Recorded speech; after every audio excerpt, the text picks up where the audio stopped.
Markers. Before I get into the review, I do want to do a quick shout out for today's sponsor, Skillshare. Skillshare.com is a premium online community full of a wide range of in-depth video classes created for and by creators. You can get access to each and every one of the classes using the promo code for 2 free months of a Skillshare membership. Hey guys, welcome to DrawingWiffWaffles. Today I'm going to be reviewing the Ohuhu markers.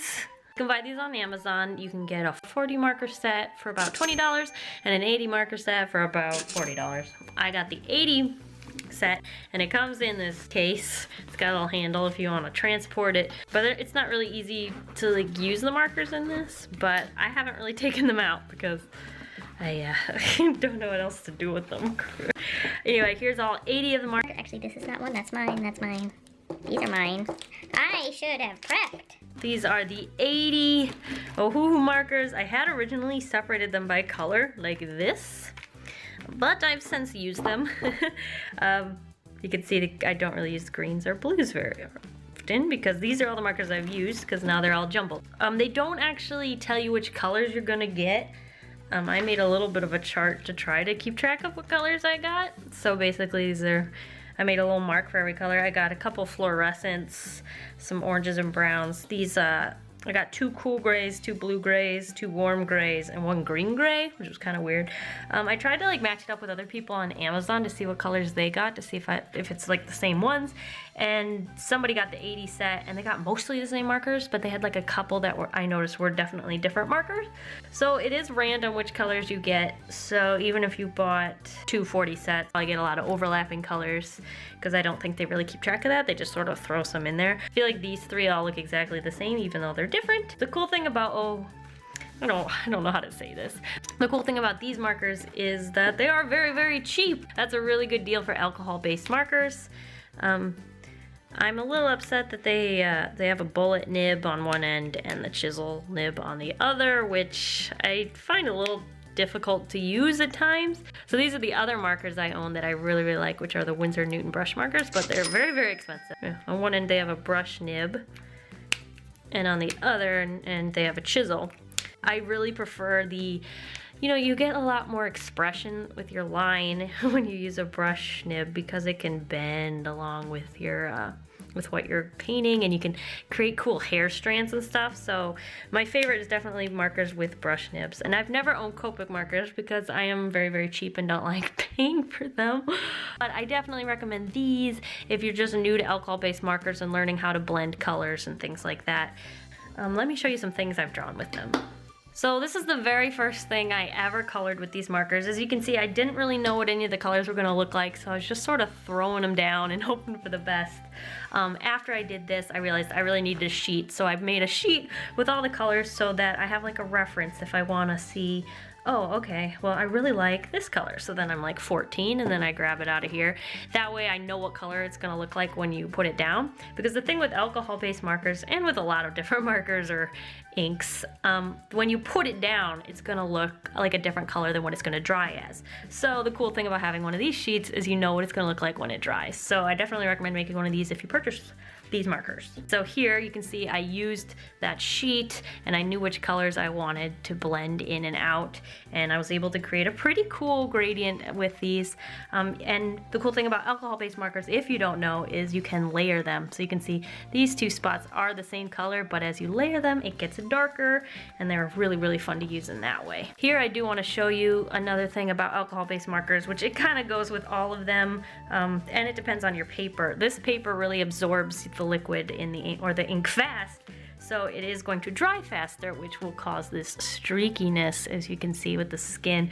It's not a very even tone, it's very streaky, even though this was quite immediate. Like I was filling this in like this is about the speed I was going, and you can see it's still created quite a streak. So I definitely recommend some thinner paper for these. This is actually, I don't know what kind of paper this is. This is mixed media paper, so it's not great for markers, but I mean, it's able to hold the markers fine. So if you're not worried about that, you can work with that. So as I learned how to use the markers, things got a little bit better. So here you can see I'm getting much better at creating an even tone with one marker. There's a lot less streaks there, so I'm just like going really, really fast. Something that I had a lot of fun with these markers is this drawing right here, and I'm gonna zoom in. So basically what I did was I just drew what I saw outside my window, and when it came to these, this was extremely handy. So I'd look up out the window and I'd be like, okay, I see that color. I'd grab it and then I'd put it right where it needed to be. And these markers were really, really fun for that. I'm still zoomed in here because I want to show you something that I noticed with these markers, and it probably happens with a lot of markers, but what happened here is it got all muddy. Do you see, like, you see the difference between the tone here, and then the tone right here in the center? It's sort of like muddied up and like it pigmented, and you're able to see the white paper behind it. That has to do with using too much ink.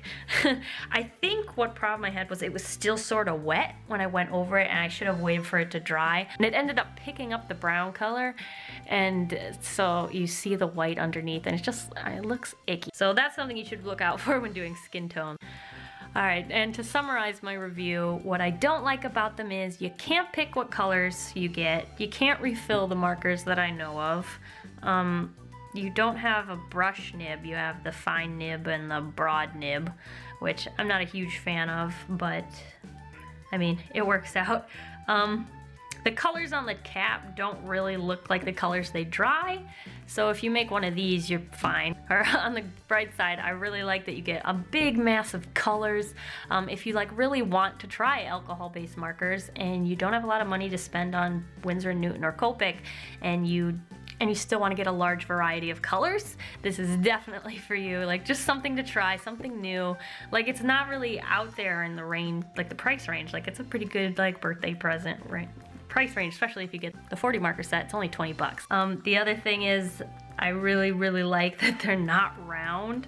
My Winsor & Newton ones are round, and they'll just like, bye! They do have this little thing to like protect it, but I've had it fall off the edge before, especially since the cap doesn't fit. Oh, this cap doesn't fit over here, so it just rolls away from me. And this leads me to my favorite part about these. You know I love markers that if you take the top off and put it on the other side, it's right there, which is my favorite thing about art supplies. And if it doesn't do that, it drives me nuts. So this definitely has that, and that makes me very, very happy. You also get a large variety of colors, even though you don't get to pick them.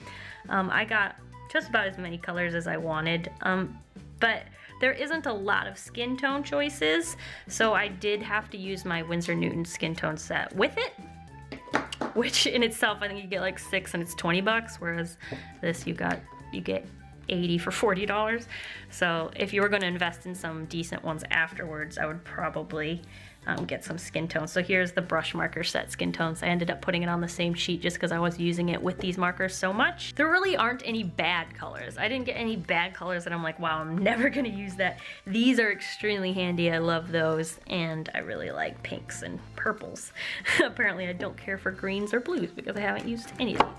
I've had these for about, I don't know, 2 or 3 months, I think? Sheesh.